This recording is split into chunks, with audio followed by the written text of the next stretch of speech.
This is the Ohio AgNet from the voice you know at the News You Trust studio, sponsored by BASF and Zadia, the most trusted name in herbicides, providing Ohio soybean and corn acres with up to 2 weeks more residual activity and broad-spectrum weed control. I'm Ty Higgins. Later on today, join me for the Midday Report with Ohio Corn and Wheat about the great work being done to represent Ohio's grain farmers at the state and national levels. Then later on this week on Thursday, I'll be in Washington, D.C. for Ohio Corn and Wheat's Fly-In as they visit with members of Congress face-to-face about year-round E15, the Farm Bill, and other policies that impact farmers directly. Join us on Thursday for the Midday Report from Washington, D.C. This morning's news feed is brought to you by Tempty, now factory direct in Sydney. From trailer sales to parts and trailer service, the Tempty team is ready to keep you moving. Stop in today or call 326-206-2062. New and now at OhioAgNet.com, the latest podcast. Ohio Farm Bureau leaders were in Washington, D.C. last week for the 80th County President's Trip. On the new podcast, powered by Ohio Corn and Wheat, I talk with the president of Ohio Farm Bureau, Bill Patterson, about the importance of being on lawmakers' turf, and he shared some of the issues that were top of mind for attendees. Ohio Corn and Wheat's Director of Communications, Gary Puckett, joins me on the podcast to preview their trip later on this week to the nation's capital. And Ohio Soybean Association President Bennett Musselman visits with Dusty Sonnenberg about what is on his organization's agenda at the state and federal levels. Listen to the new podcast, Ohioans Leading the Way in D.C., online now at OhioAgNet.com. In past years, more and more farmers have considered planting soybeans earlier to improve yields, but early planting comes with added risk, especially when soils are cool and spring weather is unpredictable. Here to share what farmers should keep in mind is Channel Technical Agronomist Mitch Greevy. And Mitch, we've heard a lot about pushing soybean planting dates earlier. What are the main agronomic benefits of getting soybeans in the ground? The earlier the better. Yeah, I think the biggest advantage producers will see is, the likelihood of enhancing that yield potential. Typically when soybeans are planted in mid to late April, you can capitalize on that extended growing season and ultimately giving that soybean more time to develop nodes, flowers, and then ultimately more pods per acre. How cold is too cold? What soil and air temperature should farmers be watching for before they fire up that planter? Yeah, typically when we're, thinking about starting planting in mid to late April there, I always ask growers to kind of watch the extended, forecast there and make sure that we plant into a warming trend. I think that doing that can, really produce a favorable outcome. We can reduce that stand attrition when we're planting into a warming trend. Typically though, soybeans won't germinate until about 50 degrees Fahrenheit. And I think it's, also optimal to keep in mind that, these soybeans can sit in the ground for up to 2 to 3 weeks before actually emerging. And that's perfectly normal. What about management practices? What comes to mind that's particularly important if you plant in cool, damp soils, let's say? Yep. When we're planting in the cool, damp soils, the number one thing that producers can utilize is a good seed treatment, specifically multiple modes of action on the fungicide piece. That can guard you against, yield robbing diseases like Pythium and Phytophthora. Those are crucial for early planted soybeans. Along with that, starting on your tiled or your drier acres first, to make sure that we're not prolonging that soybean seedling to saturate conditions in and around it can, really help that stand as well. So if farmers are considering planting those beans early, what is the biggest takeaway you can give them here as we get closer to spring? Yeah, I think, just having a plan going into planting about what you're, how much risk you're willing to handle. Everybody's just a little bit different. And I think, having that plan in place before the planters roll will help you decide whether you're ready to go or not. And, for the guys that are new to planting soybeans early or even before corn, I think it's, good advice to, start small, try a field or two, see if it works out for you and, kind of go from there.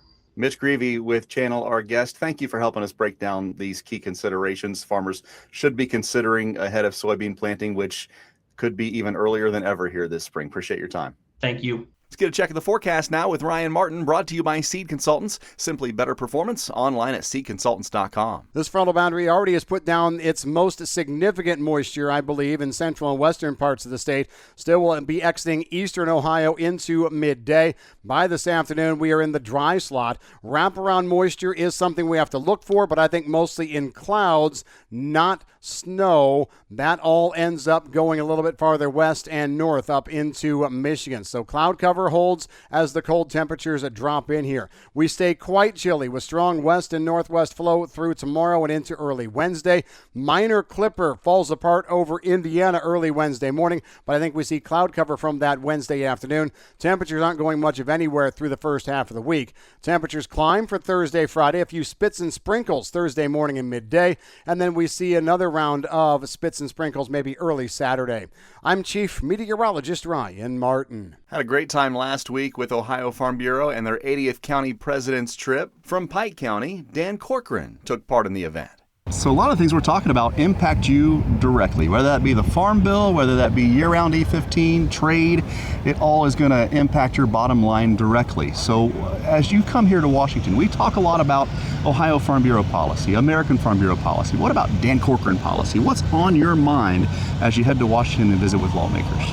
Well, first off, I want to thank Farm Bureau for allowing us to have this opportunity to come here and talk to our representatives and those that get the laws through for the country, because what happens in my county or in my town is different than any place else in the country. So I want to have my opinion expressed and let my representative know that, and hopefully we can address some of our local concerns. But in the tough farming environment, economy that we're in now, my big concern is for the young farmers coming into the operations, or those that want to start farming. They don't have much equity, that have to take massive amounts of money out for loans to do their operating loans. And when margins are thin, it's hard to get those paid back sometimes. And it's not through 100% of their own fault. They're doing all that they can.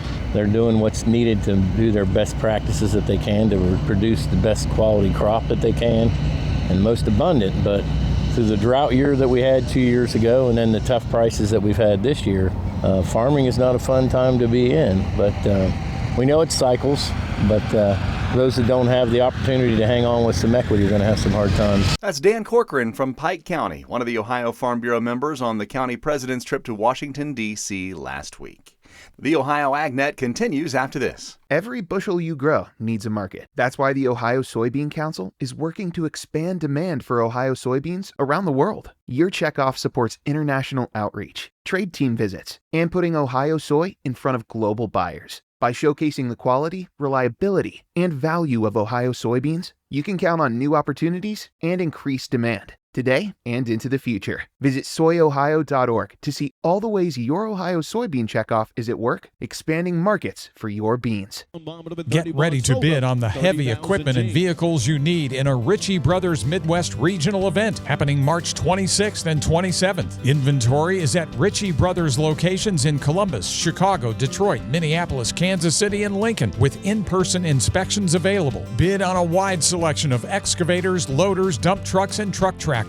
Don't miss this great opportunity. Visit rbauction.com/Columbus to sign up. rbauction.com/Columbus. Welcome back to the Ohio AgNet. I'm Ty Higgins. What's the latest when it comes to farmland values? We find out with today's featured audio and Dusty Sonnenberg. Joining me today is Jay Van Gordon, and Jay is with Farmers National Company. Jay, farmland values, something that is talked about probably in every circle across the nation, but especially in rural America and here in Ohio, is always the coffee shop talk is what happened to that latest farm down the road that was up for sale. What can you tell us, big picture first off, I guess, what have farmland values done here lately? Well, Dusty, realistically, over the last 2 or 3 years, farmland values have been really super strong and continued to climb, especially in the state of Ohio and realistically all throughout the Midwest. Even with some down commodity prices, we're still seeing strong demand based on several factors, including some outside factors from that standpoint. Let's dig into a few of those factors, because obviously there's the producers, farmers that are looking to buy land and expand their operations. But within that, it seems like within the ag community, we've got a lot of other pressures going on too. You mentioned input costs are high, and so the profitability isn't necessarily there, but it seems like there's other monies that's available,